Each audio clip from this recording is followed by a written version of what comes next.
የሃጫሉን ደም ጎንደር ወይ ጎጃም አይደለም ሄደን ምን መለሰው ዛሬ እዚቹ ከተማ ውስጥ ነው ተብሎ ነው ነመክሪ ቀቡ ጨፍጭፉት ነው የተባለው እንግዲህ ከትናንት በስቲያ በአዲስ አበባ በእምነት ተቋም ላይ ጥቃት ተፈጽሟል። ከትናንት በስቲያ በአዲስ አበባ አያት 49 አገልግሎት እየሰጠ የሚገኘው የመንግስተ ሰማያት እንደራሴዎች ዓለም አቀፍ ቤተክርስቲያን በኃይል በመግባት ከፍተኛ የንብረት ውድመት የደረሰበት ሲሆን 21 ተጠርጣሪዎች ደግሞ በቁጥጥር ስር መዋላቸውን ነው የአዲስ አበባ ፖሊስ ያስታወቀው። ጦርነቱ የእርስ በርስ ጦርነቱ በዋናነት አማራና ኦርቶዶክስን ለማጥፋትና በዚህ ሀገር ላይ ያላቸው የአማራና የኦርቶዶክስ አሻራ የሆነ ነገር ሁሉ አጥፍቶ ልክ እንደ ሌሎች የአፍሪካ ሀገር እኔ የእውነት ሰው መሆኔን የጠላሁበት በጣም ያሳዘነኝ ሰው እንዴት መቀበር እንኳን እስከሚያቅተን ድረስ በሶስተኛ ቀን ነው ሬሳው የተነሳው። ኃይሌ ወንድሜ ነው ዘመዴ ነው። በሶስተኛው ቀን ነው ሬሳውን ጅብ በልቶት። የሰው ልጅ እንዴት ጅብ ይበላዋል? እሳቸው የሆነ ማንነት እንዳይኖራቸው ያደረጉበትን ሂደት በኢትዮጵያ ላይ መድገም ነው የሚፈልጉት። እጅግ አሳዛኝ ሰበር ተሰምተዋል። የእምነት ተቋማትን ሰብረው የዘረፉ ተጠርጣሪዎች በቁጥጥር ስር ውለዋል። አርደው እንኳን እኮ እንደሰው አልተውትም እኮ የታረደበትን ጉሮሮ እኮ ነው በእንጨት እየወጉ አይኑን አውጥተውት እያየን እንደዛ ያደረጉት። ሰላም ቤተሰቦቼ እንዴት ናችሁ? ዛሬም በአዳዲስ ቪዲዮዎች ተመልሼ ወደ እናንተ መጥቻለሁኝ። ጫፍ ላይ ያሳየኋችሁን ቪዲዮዎች ሐሳቤን ሰጥባችኋለሁ፣ እናንተም በኮመንታችሁ ታግዙኛላችሁ። ብፁዕ አባታችን አቡነ ኤርሚያስ ስቅስቅ ብለው ሲያለቅሱ ታየ። ገዳማውያኖችንም ሲመክሩ ከገዳምም አትውጡ፣ እናንተም ለዓለም መጸለይ አለባችሁ፣ ዓለም አትብላችሁ እያሉ ሲያስተምሩ ታዩ። ምን ይሆን ያስለቀሳቸው? አብረን የምንመለከት ነው የሚሆነው። ሌላው በኦርቶዶክሳውያንና በቅድስት ቤተክርስቲያን ላይ እየደረሰ ያለው ጭፍጨፋ ምን ላይ ደረሰ? በተለይ በኦሮሚያ ክልል በአርሲ በአስኮ በሚባሉ ወረዳዎች ላይ ለየት በተባለ መንገድ ቤተክርስቲያን ሲቃጠልና ኦርቶዶክሳውያኑ ሲታረዱ የታየበት ጉዳይ ነበረ። እሱስ ጉዳይ ምን ላይ ደርሶ ነበር? ወደ መጀመሪያው ቪዲዮ እንሄዳለን። ሚዲያውን ሰብስክራይብ፣ ቪዲዮዎቹን ደግሞ ላይክ እና ሼር እያደረጋችሁ ለሚመለከተው አካሎች እንዲሁም ለኦርቶዶክሳውያኖች እንድታደርሱልኝ በእግዚአብሔር ስም እጠይቃለሁ። ሰብስክራይብ ለምንድን ነው የማታደርጉት? አሁን አድርጉ። ይሄ ከታች በምስሉ ላይ የምትመለከቱት ወንድማችን ኦርቶዶክስንና አማራን ለማጥፋት የታቀደውን አጀንዳ እኔ ያውቀዋለሁ ሲል እንደዚህ ተናገረ። ቪዲዮውን ስሙትና እኔም ሐሳቤን ሰጥበታለሁ። እናንተም በኮመንታችሁ የተሰማችሁን መጻፍ ትችላላችሁ። ቪዲዮውን እንመልከተው እስኪ። ስለዚህ ጦርነቱ ቀጥሏል ማለት ነው። ጦርነቱ የእርስ በርስ ጦርነቱ በዋናነት አማራና ኦርቶዶክስን ለማጥፋትና በዚህ ሀገር ላይ ያላቸው የአማራና የኦርቶዶክስ አሻራ የሆነ ነገር ሁሉ አጥፍቶ ልክ እንደ ሌሎች የአፍሪካ ሀገር የራሳቸው የሆነ ማንነት እንዳይኖራቸው ያደረጉበትን ሂደት በኢትዮጵያ ላይ መድገም ነው የሚፈልጉት። ከዚህ በተረፍ ደግሞ አሁን ላይ አፍሪካ ውስጥ ኦልሞስት በሚባል ሁሉም የአፍሪካ ሀገሮች ከ5 ከ6 ሀገሮች ውጭ ያሉት ኢትዮጵያን ጨምሮ በጃዙር ቅኝ ግዛት ውስጥ ናቸው፣ በአረቦችና በአውሮፓውያን ማለት ነው። ስለዚህ ይሄ ተመልሶ አፍሪካ ነፃ እንዳይወጣና ጥቁር ህዝቦች አንድ እንዳይሆኑ ዋና ስራ ሊሆን የሚችለው ምንድነው? የኢትዮጵያን ህዝብ ከፋፍሎ ማጥፋት ነው።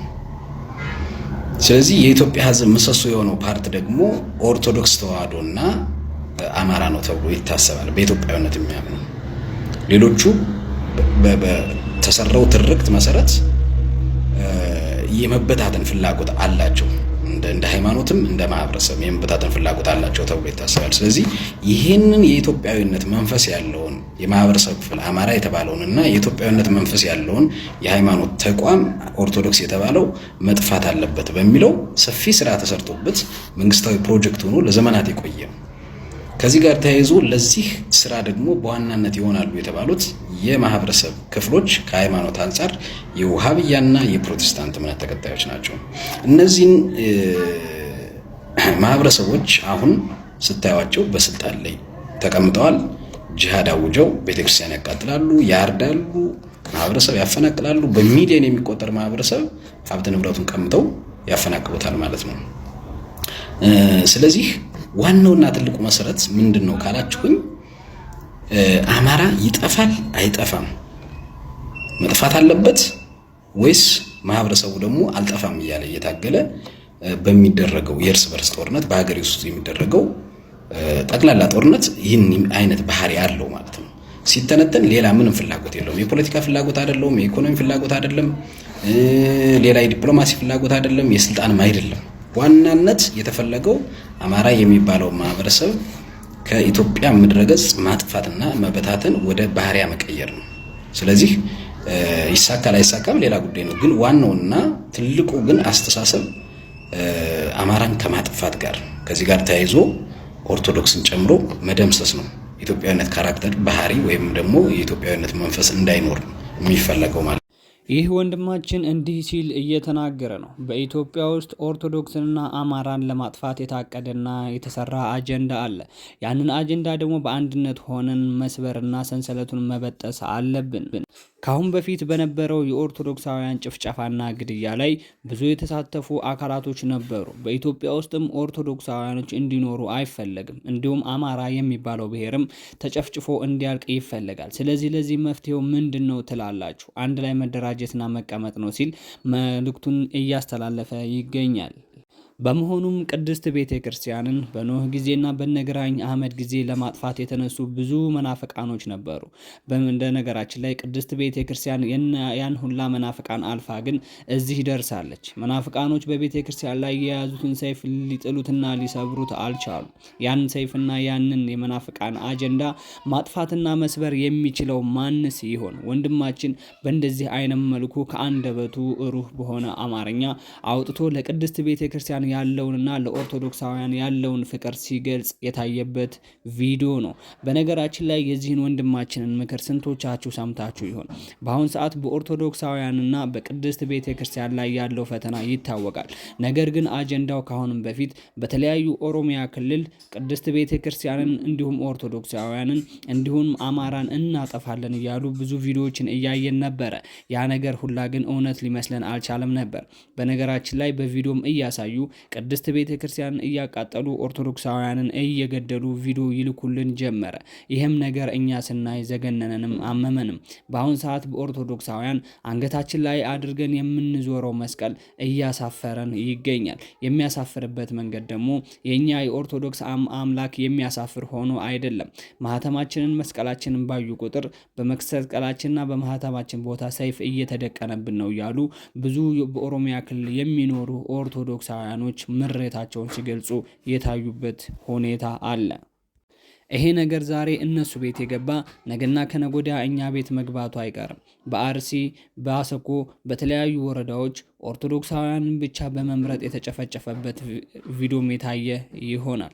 በነገራችን ላይ በዚህ በ2018 ዓ.ም ከጥር ጀምሮ ብቻ ከጥቅምት ወር ጀምሮ ብዙ ኦርቶዶክሳውያኖችና ብዙ አብያተ ክርስቲያኖች እንደተዘጉ ብዙ ኦርቶዶክሳውያኖችም እንደተጨፈጨፉና ከቀያቸው ከመንደራቸው ተሰደው በጫካ ውስጥ እንደሚኖሩ ቪዲዮዎች ይናገራሉ።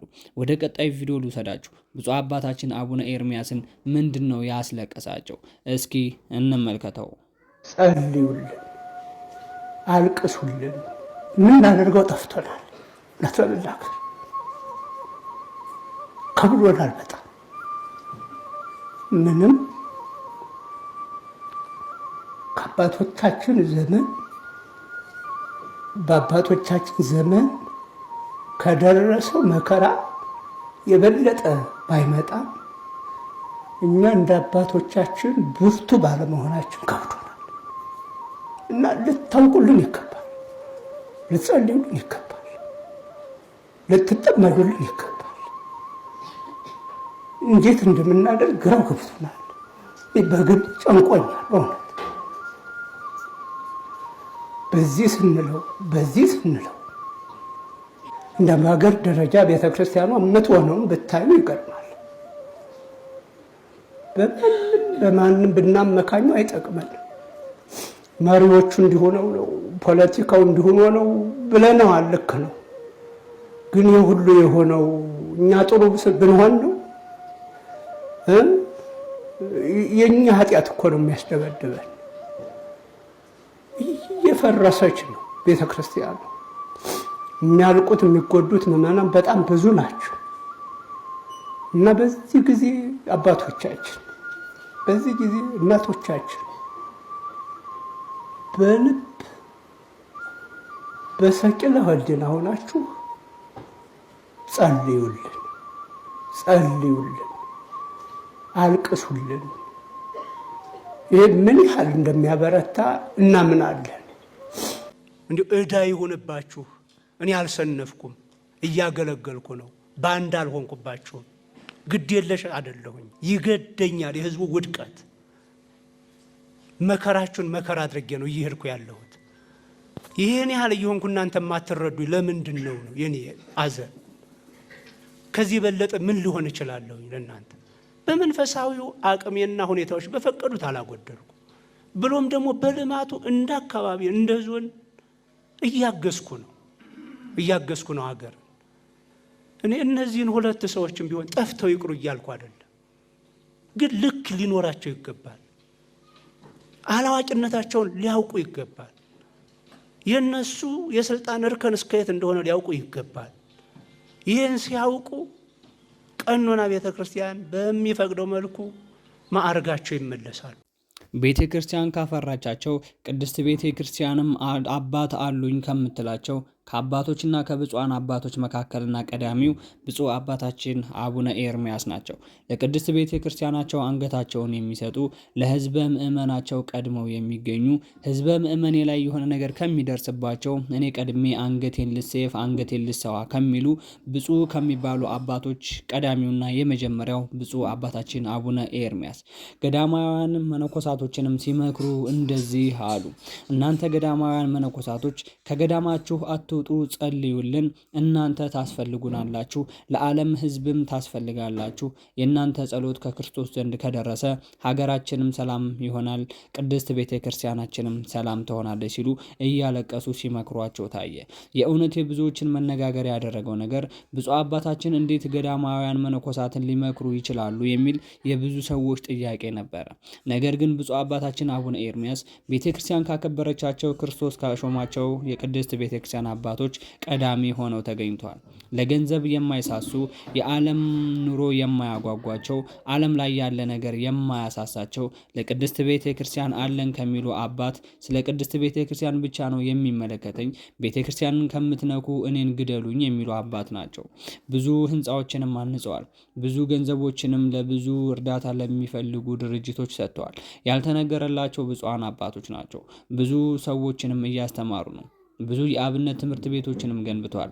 ምናልባት የነሱ ታሪክና የነሱ ሁኔታ ቢወራ አንድ መጽሐፍም ሊወጣው ይችላል። ብፁዕ አባታችን አቡነ ኤርምያስ የሚሰሩ ስራና ያደረጉት ነገር እንደ ታሪክ እንዲመዘገብላቸውም አይፈልጉም።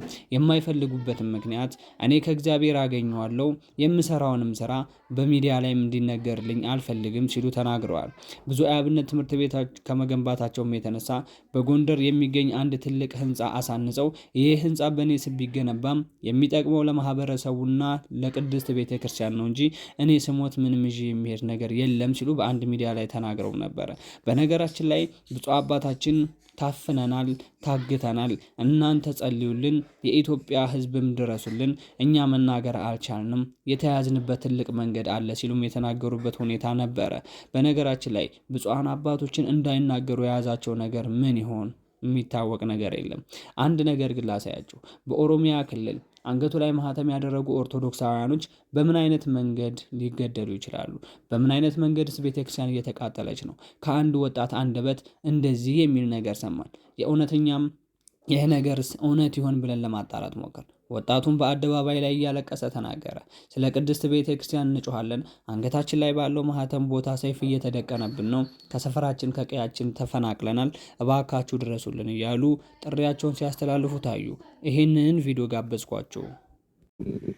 ጉዳይ ነው ይሄ የሰኔ 23ቱ ጉዳይ። እንግዲህ ከጠዋቱ 12 ሰዓት ነው በቀበሌያችን የተጀመረው። በቀበሌው ተወላጅ ነው አናውንስ እየተደረገ በማይክራፎን መለፍለፍ የጀመረው። የሃጫሉን ደም ጎንደር ወይ ጎጃም አይደለም ሄደን የምንመለሰው፣ ዛሬ እዚቹ ከተማ ውስጥ ነው ተብሎ ነው። ነመክሪ ቀቡ ጨፍጭፉት ነው የተባለው። እንግዲህ በቀበሌው ይሄ የቀበሌው ተወላጅ ይህንን ነገር ሲያደርግ መሰባሰብ ጀመሩ። አካባቢያችን እንግዲህ ሙስሊሞች ይበዛሉ፣ ይሄ የታወቀ ነው። ጅሩ፣ ጊለዱ፣ ኮሎባ ይሄ ከጋሰራ ወረዳ ሳይቀር እንዳለ ተሰብስበው በመኪና እስከ መመላለስ በአይሱሱ መኪና ተመላልሰው ነው እንግዲህ ይሄ ነገር ቤት ማቃጠል ጀመሩ። መጀመሪያ ይሄን ቤት ሲያቃጥሉ ህዝቡ ግማሹ መሸሽ ጀመረ። ወሳኝ የሚባሉ ቦታዎችን መውጫ መንገዶችን ዘጉ፣ ህዝበ ክርስቲያኑ እንዳይወጣ። ከዛ እንግዲህ አደጋ ከደረሰበት ውስጥ አንዱ እኔ ነኝ። ለመታረድ ከተዘጋጀ ሰው ውስጥ አንዱ እኔ ነኝ። ፈጣሪ እንደው ትረፍ ብሎኝ ነው የተረፍኩት። እና እስሬ አካባቢ ላይ የሞተው እንግዲህ አስቻለው ነው። በአይኔ እያየሁት ነው የሞተው። በአይኔ እያየሁት ነው የታረደው። እንግዲህ ሃይማኖት አይደለም፣ እኛ በሃይማኖት አይደለም የመጣ ነው ይሉናል። ሰው ከታረደ በኋላ አላህ አክበር ከተባለ በኋላ ታዲያ ሌላ ምንድነው? ሌላ የቱ ነው ሃይማኖት ያልሆነው? አላህ አክበር እያሉ ነው ያረዱት። አይናችን እያየን የታረደው አስቻለው። ከዚህ በላይ ሌላ ምን አለ ታዲያ? ሰው በሃይማኖቱ ከተገፋ እየታረደ አርደው እንኳን እኮ እንደ ሰው አልተውትም እኮ። የታረደበትን ጉሮሮ እኮ ነው በእንጨት እየወጉ አይኑን አውጥተውት እያየን እንደዛ ያደረጉት። ይሄንን እያየን ነው እንደዚህ ያደረጉት። ሌላ ደግሞ እንግዲህ ይሄ በዛን ቀን ድርጊቱ በጣም የሚከብድ ነው። ሌሎችም ታርደዋል፣ እህት ወንድሞች ታርደዋል። የታረዱት ውስጥ አንዱ አስፈራ ትርፌ ነው። የአይምሮ ህመምተኛ ነው፣ ትንሽ አይምሮ ዘገምተኛ ነው። እሱንም በድንጋይ ጨፍጭፈውት ነው። በድንጋይ ተጨፍጭፎ ከዚህ በላይ የለም አርደውታል። በጀርባው ነው አዙረው ያረዱት። ሲቀጥል አስቻለው ሰለሞን በላይ ነው የሚባለው እንደዛው ታርዶ ነው። ትዕግስት አስራት ሴት ናት። እንግዲህ ሴት ልጅ ሰው እናቱን እንዴት ይገላል? ሴቷን በተለያየ 3 ቦታ በስለት ወቅተዋት ጭንቅላቷ አካባቢ እዚህ ጋር መተዋት የተሰርጉዶ ነው ህይወቷ ያለፈው። ሌላው ደግሞ በተለይ በጣም ያሳዘነን እኔ የእውነት ሰው መሆኔን የጠላሁበት በጣም ያሳዘነኝ ሰው እንዴት መቀበር እንኳን እስከሚያቅተን ድረስ በ3ኛ ቀን ነው ሬሳው የተነሳው። ኃይሌ ወንድሜ ነው፣ ዘመዴ ነው። በ3ኛው ቀን ነው ሬሳውን ጅብ በልቶት። የሰው ልጅ እንዴት ጅብ ይበላዋል? እኛ ኢትዮጵያዊ አይደለን እንዴ? ሰው እንዴት በማተቡ ታርዶ እንዴት እንደዚህ ይሆናል? ይሄ በጣም ውስጣችንን የጎዳው በማንነታችን መቼም ቀና ብለን እንዳንሄድ ያደረገን ድርጊት ነው። ከውስጣችን መቼም አይጠፋም። በመከላከያ ሰራዊት ባይመጣ ኖሮ ይሄ ልጅ አልተቀበረም ነበር በምድራችን ላይ። ምድራችን ላይ አትቀብሩትም ብለው 3 ቀን ድረስ አንጀቱ ተጎልጉሎ ነው። ሰው አልቀበርንም እኮ እኛ። አካላቸውን እኮ ማወቅ አቅቶን ተቆራርጠው በየቦታው ሆነው ነው ያየናቸው። እኛ እንግዲህ እናንተ የኢትዮጵያ ኦርቶዶክሳውያን የእውነት እኛ የታፈን የተጨቆን ህዝብ ነን። ማንም ሰሚ የለንም። ሰሚ አጥተን ነው የታረድ ነው። ሁሉም ያውቃል። ሰው በሃይማኖቱ ሰው በማንነቱ ተከብሮ የማይኖርበት አገር ከሆነ የት ነው ታዲያ ሀገራችን? የት ነው መሸሸጊያችን?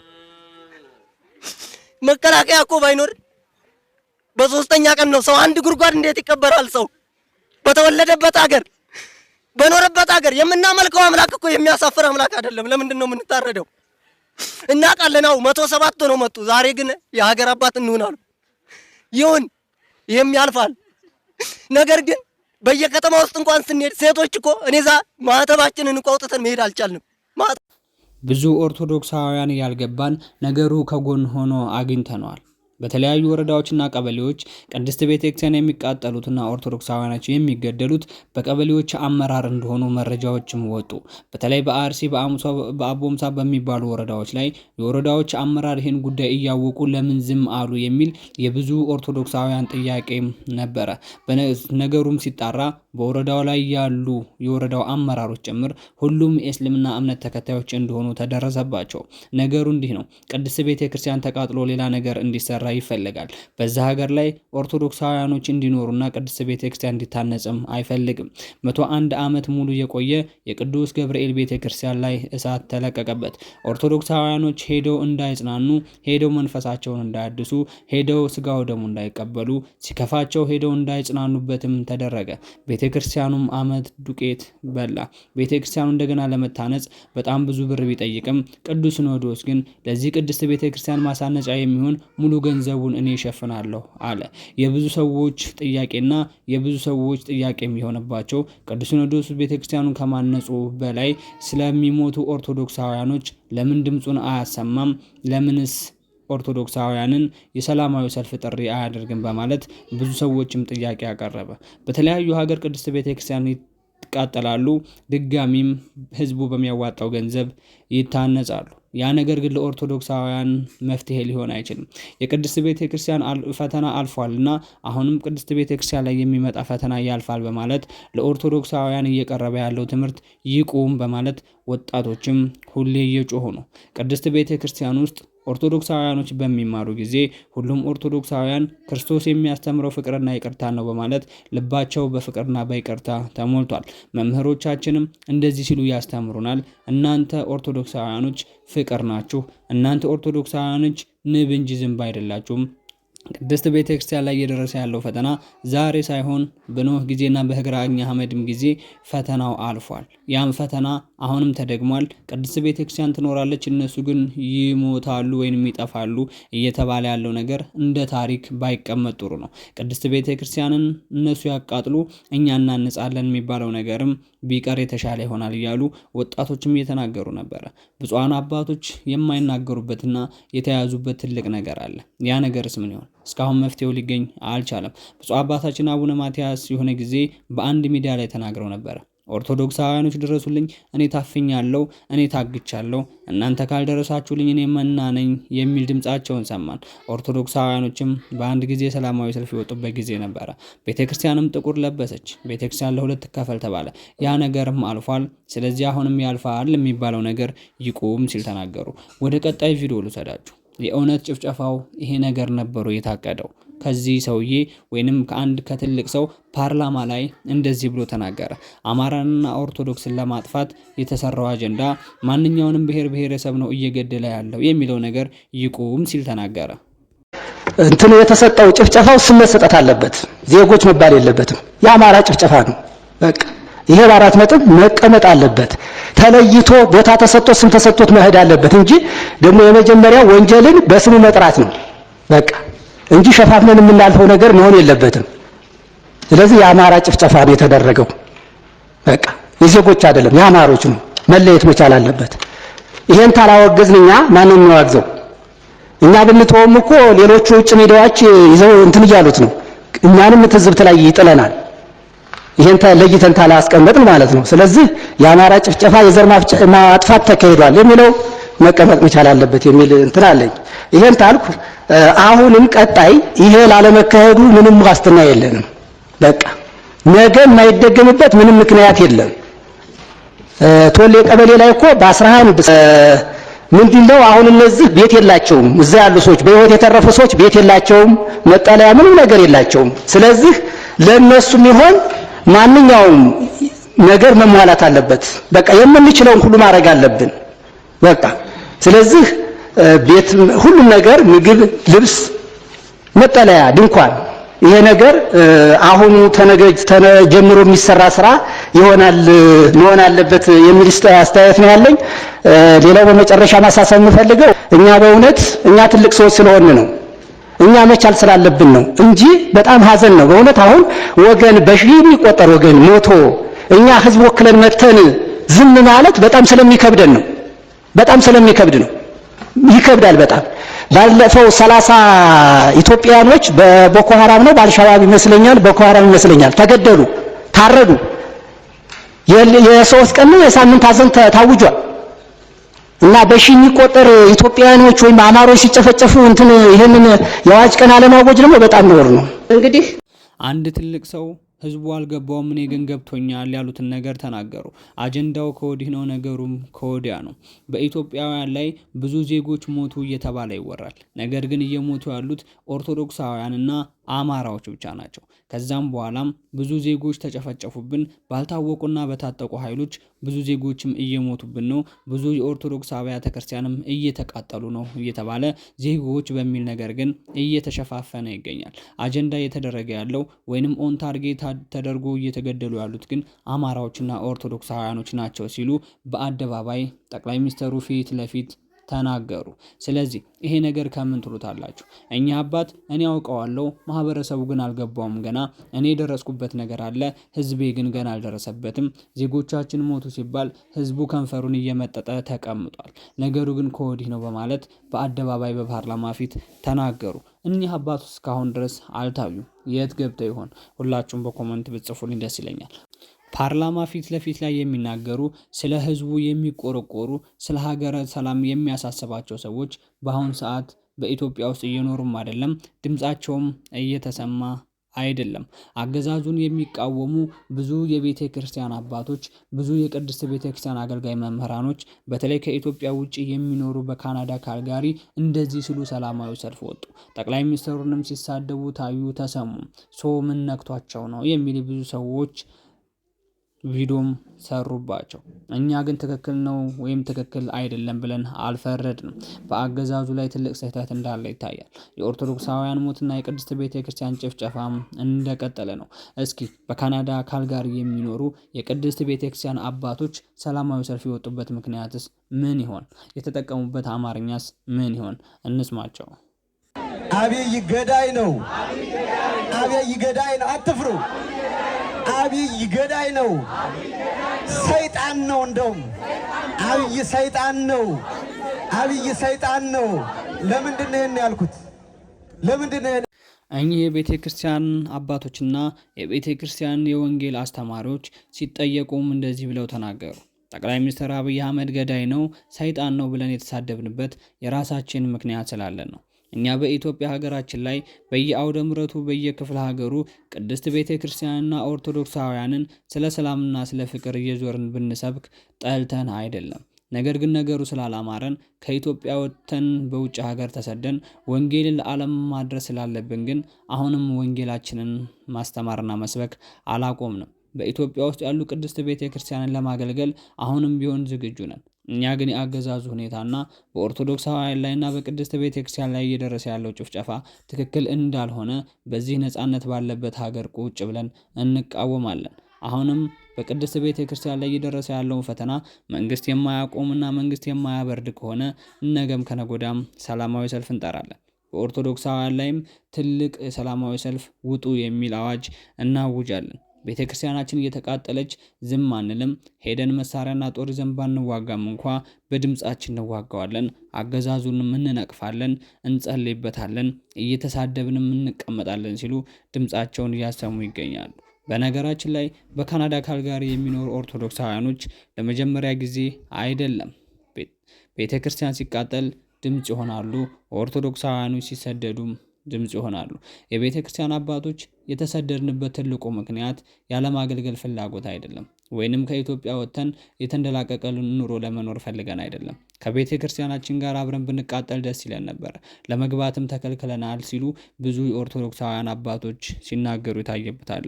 ከነዚህ መካከል የቅድስት ቤተ ክርስቲያን አባቶች የመጀመሪያውና ቀዳሚው ስለ ቅድስት ቤተ ክርስቲያን ተቆርቆረው ከኢትዮጵያ ሀገራቸው ወጥተው ተሰደው እንዲኖሩና ወደ ኢትዮጵያ ሀገራቸው እንዳይመለሱ ከተደረጉ አባት መካከል ብፁዕ አባታችን አቡነ ጴጥሮስ ናቸው። በአንድ ወቅትም እንደዚህ ብለው ተናግረው ነበረ።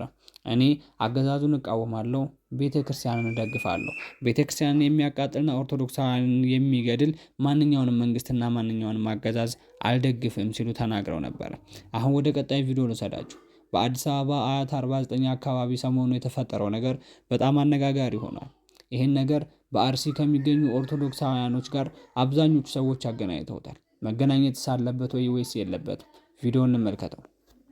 ከትናንት በስቲያ በአዲስ አበባ በእምነት ተቋም ላይ ጥቃት ተፈጽሟል። ከትናንት በስቲያ በአዲስ አበባ አያት 49 አገልግሎት እየሰጠ የሚገኘው የመንግስተ ሰማያት እንደራሴዎች ዓለም አቀፍ ቤተ ክርስቲያን በኃይል በመግባት ከፍተኛ የንብረት ውድመት የደረሰበት ሲሆን 21 ተጠርጣሪዎች ደግሞ በቁጥጥር ስር መዋላቸውን ነው የአዲስ አበባ ፖሊስ ያስታወቀው። ታዲያ በህዝቦች መካከል የቆየውና የጋራ መከባበር የሚያናጉ የሃይማኖት ግጭት ሊቀሰቅሱ የሚችሉ በመሆናቸው ከእንደዚህ አይነት ድርጊቶች ህብረተሰቡ ተገቢውን ጥንቃቄ እንዲያደርግም አሳስቧል። ሀሌላ ጉያ ጤንገዳ መጋላ ፊንፊኔ ዳበት አመንታረት ይራወተሜራ መጋላ ፊንፊኔ ናኖ አያት 49 ጀደሙቲ ተጃጅለ ኬና ከንጅሩ ወልዳይ ዲላ አዱኛ የመንግስተ ሰማያት እንደራሴዎች ጀደሙረቲ ሀሌላ ራወተሜን ሚጣን ቀቤኘ ጭማን ገኤቲ ጅራ ፖሊሲን መጋላ ፊንፊኔ ሸከምቶኒ ዲግደሚ ቶኮ ሰበበ ከናንቶ አኖ ጀለ ኦሉ ቤክሲሴራ ጎቾና ከሲ ወልከበጁ ነሞተ ጊዱ ጅሩ ቦሬሱን ወልጠብዲ አመንታ ከካሱ ዋን ደንዳኒፍ ሐዋስኖ ፌገኖ በርባቺሶ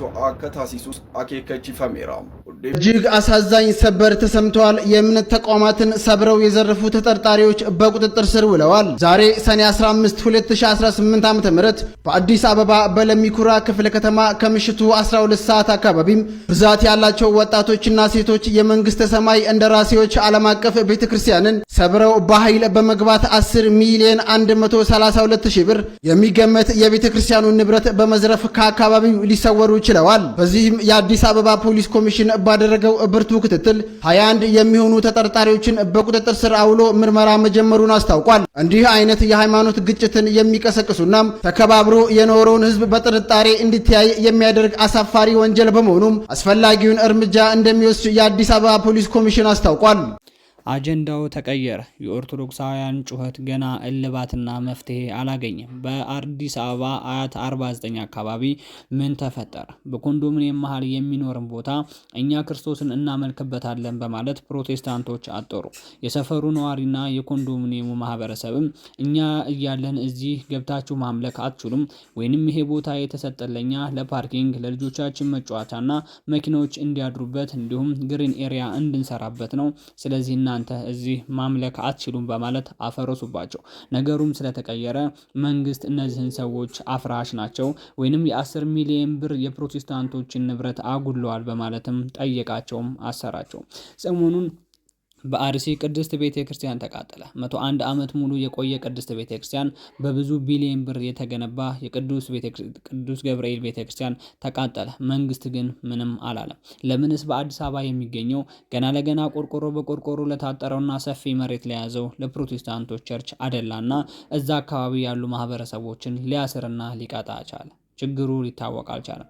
እዛ አካባቢ ያሉ ህፃናቶች በወንጌል ማደግ ካለባቸው በሚፈልጉት ቤተ እምነት ውስጥ ማደግ አለባቸው። ፕሮቴስታንቶችን የሚፈልጉ ፕሮቴስታንት መሆን ይችላል። ኦርቶዶክስን መሆን የሚፈልግ ኦርቶዶክስ መሆን ይችላል። ወንጌል አይከለከልም። ማንኛውም ሰው ያድነኛል የሚለውን ሃይማኖት ይዞ መቀጠል ይችላል። የብዙ ሰዎች ጥያቄ የነበረው ግን ይሄ ነበረ። በአዲስ አበባ 49 አካባቢ የጠፋው ንብረት ነው። በኦሮሚያ ክልል አርሲ ደግሞ የጠፋው የሰው ነፍስ ነው። አዲስ አበባ 49 የፈሰሰው በታንከር ውስጥ የተጠራቀመ ውሃ ነው። በኦሮሚያ ክልል ደግሞ የጠፋው ከኦርቶዶክሳውያን ላይ እየፈሰሰ ያለ ደም ነው። ስለዚህ ትልቁ ልዩነቱና ስህተቱ ይሄ ነው። መንግስት እንዴት ይህን ነገር ሊደግፍ ቻለ? እየተቃጠለ ያለው ቤተክርስቲያን ለምን አያሳስበውም? እያሉ የብዙ ሰዎች ድምፅ ሆኗል። በአርሲ 101 ዓመት ሙሉ የቆየ የቅዱስ ገብርኤል ቤተክርስቲያን ሲቃጠል መንግስት ምንም አይነት መግለጫ ሊያወጣ አልቻለም። አዲስ አበባ 49 አካባቢ ቆርቆሮ በቆርቆሮ የታጠረ የፕሮቴስታንቶች ቸርች ተፈረሰ ሲባል 21 ተጠርጣሪ ናቸው የሚሉትን ኦርቶዶክሳውያኖች አፍሰው ወሰዷቸው። በአንድ ጊዜም መንግስት እንደዚህ የሚል መግለጫ አውጥቶ ነበረ። ኦርቶዶክሳውያኖች ቅዳሴና ጸሎት ስታደርጉ፣ የእስልምና እምነት ተከታዮች ደግሞ አዛን በምታቀርቡ ጊዜ ድምፅ እየረበሸን ነው፣ ድምፃችሁን ቀንሱ የሚል መግለጫም አወጣ። የሚረብሸው ድምፅ የፕሮቴስታንቶች ወይስ የእስልምናና የኦርቶዶክስ? ሁላችሁም ከታች ኮመንት ላይ ብጽፉልኝ ደስ ይለኛል። ወደ ቀጣይ ቪዲዮ ልሰዳችሁ። ብፁዕ አባታችን አቡነ ሩፋኤልን በጋምቤላ ክልል ለምን ተቃወሟቸው? በጋምቤላ ክልል የሚገኙ ኦርቶዶክሳውያኖች ብፁዕ አባታችን አቡነ ሩፋኤልን ከዚህ ሀገረ ስብከት ይውጡልን አንፈልግም፣ ዘራፊ ሊቃነ ጳጳስ ብለን አንጠራም ሲሉ ድምፃቸውን አሰሙ። ማይክም ተሰጥቷቸው በአደባባይ ታቦት በወጣበት ተናገሩ። እንስማው ይሄን ቪዲዮ። እሺ እኔ የማቀርብላችሁ የህዝብን ድምፅ ነው። ህዝብ የሰጠውን ሐሳብ ነው። በስመ አብ ወወልድ ወመንፈስ ቅዱስ አሐዱ አምላክ አሜን። የተከበራችሁ የጋምቤላና አካባቢዋ የምትገኙ የኢትዮጵያ ኦርቶዶክስ ተዋሕዶ ቤተክርስቲያን ምዕመናንና ምዕመናት፣ ሀገረ ስብከታችን ያለውን ሁኔታ አስመልክቶ ምዕመኑ በራሱ ተነሳሽነት የቤተ ክርስቲያን ጉዳይ ያገባኛል፣ ይመለከተኛል በማለት በነቂስ በመውጣት በቁጥር ከ500 ምዕመናን በላይ በመገኘት ከፍተኛ የሆነ የህዝብ ውይይት የተደረገ ሲሆን በውይይቱ ላይ መነሻ የሆኑት የሀገረ ስብከቱ ሊቀ ጳጳስ አቡነ ሩፋኤል ሀገረ ስብከቱ በቆዩባቸው ዓመታት የመጡ አካባቢ መልካም ጅምር ያሳዩ ቢሆንም ነገር ግን ከተወሰኑ ዓመታት በኋላ በሀገረ ስብከቱ ላይ ያደረሱትን በደል ማለትም በቀረበው ጽሑፍ ዝርዝር መሰረት ምዕመኑ በስፋት ከተወያየ በኋላ የሚመለከቱትን የአቋም መግለጫ አውጥቷል። መነሻው አሁን ካደመጣችሁ ዝርዝር ጽሑፍ ነው ማለት ነው። አንደኛ፣ ከሀገረ ስብከቱ የተወሰዱ ንብረቶች በአስቸኳይ ተጣርቶ እንዲመለሱ እንጠይቃለን። ሁለተኛ፣ እስካሁን ድረስ ከአብያተ ክርስቲያን የተሰበሰቡ ለጠቅላይ ቤተ ክህነት መግባት የነበረበት ገንዘብ ተጣርቶ ተጠያቂ እንዲደረጉ እንጠይቃለን። ሶስተኛ የቤተ ክርስቲያኒቱን ትልቁን በደንብ አዳምጡ። የቤተ ክርስቲያኒቱ ሕግ ዶግማና ቀኖና የሚጥሱ ስራዎች ሲሰሩ መቆየታቸውን ስላረጋገጠን ጠቅላይ ቤተ ክህነት እርምጃ እንዲወስድ ስንል እናሳስባለን። አምስተኛ በቤተ ክርስቲያን ውስጥ ለረጅም ጊዜ የምንፍቅና ስራዎችን ከሚያካሂዱ ግለሰቦች ጋር ግንኙነት እያደረጉ ስለሆነ ከኃላፊነታቸው እንዲነሱልን አጥብቀን እንጠይቃለን። አምስተኛ ከተለያዩ በቤተ ክርስቲያኑ ስም ከተለያዩ ግለሰቦች፣ ድርጅቶች፣ ተቋማት በቤተ ክርስቲያኑ ስም ገንዘብና የተለያዩ ዕቃዎች ወስደው ለመመለስ ፈቃደኛ አለመሆናቸውን ስላረጋገጥን ከዚህ በኋላ ማንኛውም ግለሰብ ስልጣን ክህነታቸውን በማየት እንዳይታለል እናሳስባለን። ስድስተኛ በሀገረ ስብከታችን ውስጥ እየሰሩ ያሉትን የሕግ የቀኖና እና የዶግማ ጥሰቶችን የሚያጋልጡትን ግለሰቦች በማስፈራራት በማሳሰር እንዲሰደዱ የተደረገ ሲሆን ከዚህ ድርጊት እንዲታቀቡ እናሳስባለን። 7 በጋምቤላ ሀገረ ስብከት ያልተሰሩ የልማት ስራዎች ሰርቻለሁ፣ ያላለሙትን አልምቻለሁ፣ ያላጠመቁትን አጥምቄያለሁ በማለት ለጠቅላይ ቤተ ክህነትና ለጋምቤላ ምዕመናን የሚያቀርቡት የውሸት ሪፖርትን እንቃወማለን። 8 በ43ኛው ሰበካ መንፈሳዊ ጉባኤ ላይ በአቡነ ተክለ ሃይማኖት ገዳም 98 ኩንታል ለውዝ እና ሰሊጥ፣ በጎደሬ ወረዳ 129 ኩንታል ቡና፣ በመንገሺ ወረዳ 2145 ኩንታል ቡና አምርቻለሁ። እንዲሁም በሀገረ ስብከቱ ውስጥ 11 ህንፃዎችን አስገብቼ ከፍተኛ ገቢ እንዲያገኙ አድርጌያለሁ። እንዲሁም በክልሉ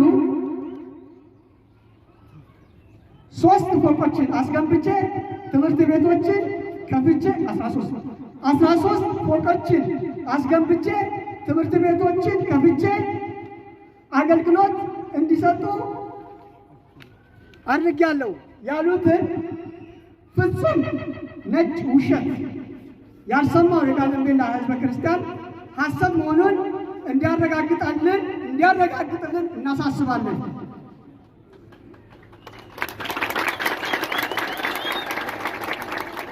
9ኛ ሊቀ ጳጳሱ በፈጸሙት በዘረፋ ወንጀል የሚመለከተው አካል ለሕግ እንዲያቀርብልን እንዲጠይቅልን በሕግ እንዲቀርብልን እንጠይቃለን።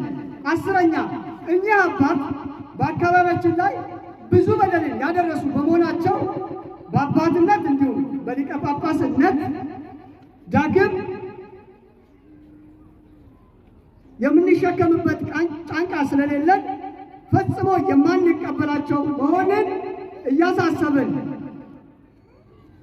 እያሳሰብን በምትተካቸው ቀድሶ የሚያቆርብ ወንጌልን የሚሰብክ የሚረግም ሳይሆን የሚመርቅ፣ የሚያሳስር ሳይሆን የሚያስፈታ፣ የሚያጣላ ሳይሆን የሚያስታርቅ፣ የሚከፋፍል ሳይሆን አንድ የሚያደርግ ፖለቲከኛ ሳይሆን መንፈሳዊ እውነተኛ አባት ቅዱስ ሲኖዶስ እንዲመድብልን በእግዚአብሔር ስም እንማጸናለን።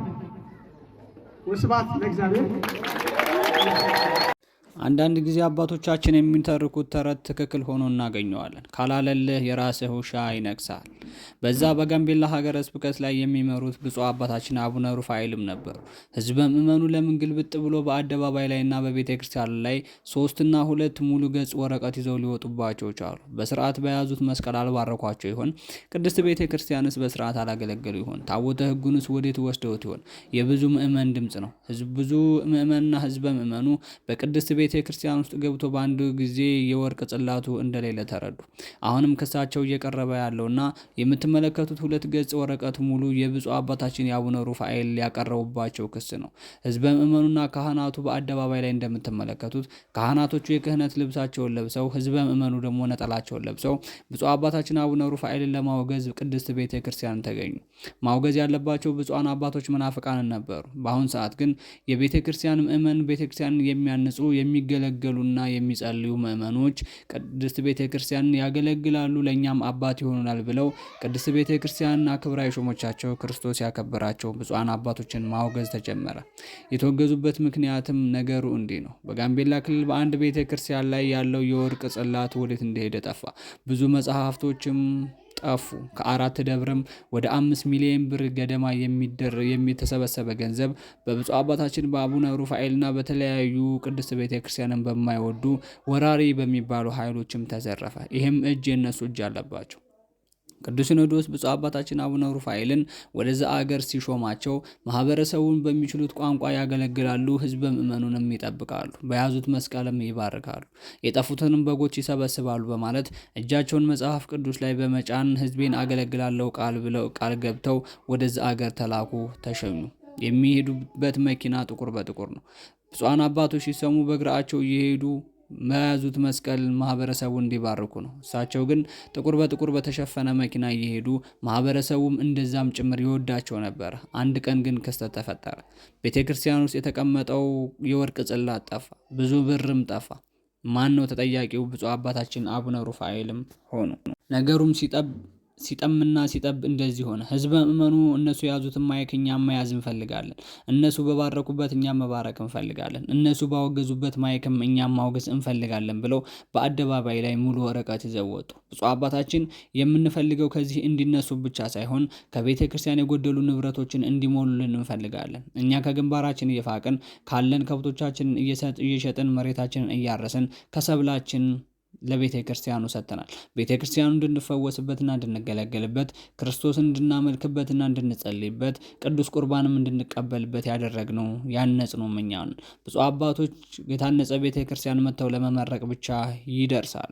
ከዛ ውጭ የሚያውቁት ነገር የለም። ቅድስት ቤተ ክርስቲያን ሲቃጠሉ ከአንደበታቸው ምንም አይነት ነገር አይወጣም። ስለዚህ ለዚህ መፍትሄ የሆነን ዘንድ ብለው ይህን ደብዳቤ ይዘው ወጡ። በአሁን ሰዓት በጋምቤላ ህዝብ ላይ ምንድን ነው የተፈጠረው? የሚባርካቸው አባት የለም። አባታቸውንም አስባረዋል። ያባረሩበት ምክንያትም እነሱ ለቤተ ክርስቲያናቸው ካላቸው ቅን አስተሳሰብ እንደሆኑ አብዛኞቻቸው እንድትረዱ ፈልጋሉ። ብፁዕ አባታችን አቡነ ሩፋኤል ብዙ ሰዎች መክረዋቸዋል። ብዙ ዘማሪያኖችም አብረው ሲያገለግሉ ብለው ተናግረዋቸው ነበር። የምንሰማው ነገር ጥሩ አይደለም። ብፁዕ አባታችን እባካችሁ ራሳችሁን አስተካክሉ፣ አሁን መወገዛችሁ አይቀርም። በቅድስት ቤተ ክርስቲያን ውስጥ ያሉ ህዝበ ምዕመን ስለሳቸው ታሪክ የሚያውቁ ሙሉ ለሙሉ ሊወጡባቸው ነው ሲሉ የመከሯቸው ዘማሪያኖች ከአንደበታቸው ሰምተናል። ነገር ግን ሊያስተካክሉም አልቻሉም። የናፈቃቸው ገንዘብ ነበረ። ከቤተ ክርስቲያን የተሰበሰበውን ገንዘብ ከሸኔዎች ጋር በመደራደር ወስደውታል ሲሉም ደብዳቤያቸውን አቀረቡ። ቤተሰቦች ከእንደነዚህ አይነት አባት እግዚአብሔር አምላክ ይጠብቀን። ቤተክርስቲያን ያከበረቻቸው ክርስቶስ ሾማቸው ህዝበ ምዕመናቸው ሊጠብቁ ቤተክርስቲያናቸውን ሊያገለግሉ የጠፉትን በጎች ሊሰበስቡ እንደነበር ነው የምናውቀው። በእንደዚህ አይነት መልኩ ቤተክርስቲያን ሊዘርፉ ከሆነ ዘራፊ አንፈልግም፣ ከውጭ ያሉ ዘራፊያኖች ይበቁናል በማለት ከአንደበታቸው ተናገሩ። ቀጣይ በአዳዲስ መረጃና በአዳዲስ ቪዲዮዎች ተመልሰን እንገናኛለን። ሚዲያውን ሰብስክራይብ፣ ቪዲዮዎችን ደግሞ ላይክ እና ሼር እያደረጋችሁ ለብዙ ለኦርቶዶክሳውያን ተደርሱልኝ ዘንድ በእግዚአብሔር ስም ማጸናቸዋለሁ።